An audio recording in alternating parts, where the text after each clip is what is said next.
PM Kisan ಸೇರಿ ಕೇಂದ್ರದ ಯೋಜನೆಗಳಿಗೆ ಫಾರ್ಮರ್ ಐಡಿ ಕಡ್ಡಾಯ ಅಂದ್ರೆ ಎಫ್ಐಡಿ ಕಡ್ಡಾಯ.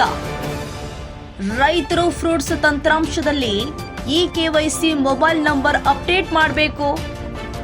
ರೈತರ ಹೆಸರಿನಲ್ಲಿ ಇರುವಂತಹ ಎಲ್ಲ ಭೂ ಹಿಡುವಳಿ ಎಫ್ಐಡಿಗೆ ಸೇರ್ಪಡೆ ಕಡ್ಡಾಯ. ಇನ್ನು ರೈತರು ವಿದ್ಯುನ್ಮಾನ ಸಮ್ಮತಿ ಪತ್ರ ಸಲ್ಲಿಕೆ ಮಾಡಲೇಬೇಕು. ಇಕೆವೈಸಿ ಮಾಡಿಸದಿದ್ರೆ ಸರ್ಕಾರದ ಸೌಲಭ್ಯಗಳಿಂದ ವಂಚಿತರಾಗುವ ಸಾಧ್ಯತೆ ಇದೆ. ಪಿಎಂ ಕಿಸಾನ್, ಬೆಳೆ ವಿಮೆ, ಬರ ಪರಿಹಾರ ಪಡೆಯಲು ಫಾರ್ಮರ್ ಐಡಿ ಅಗತ್ಯವಾಗಿದೆ. ಇನ್ನು ರಾಜ್ಯದ ಹಲವೆಡೆ ಸರ್ವರ್ ಸಮಸ್ಯೆಯಿಂದ ರೈತರು ಪರದಾಟ ನಡೆಸಿದ್ದಾರೆ. ಅಪ್ಡೇಟ್ ಮಾಡಲು ರೈತ ಸಂಪರ್ಕ ಕೇಂದ್ರ, ಕೃಷಿ ಇಲಾಖೆ, ಗ್ರಾಮ ಒನ್ ಕೇಂದ್ರಗಳಲ್ಲಿ ಅವಕಾಶ ಒದಗಿಸಲಾಗಿದೆ.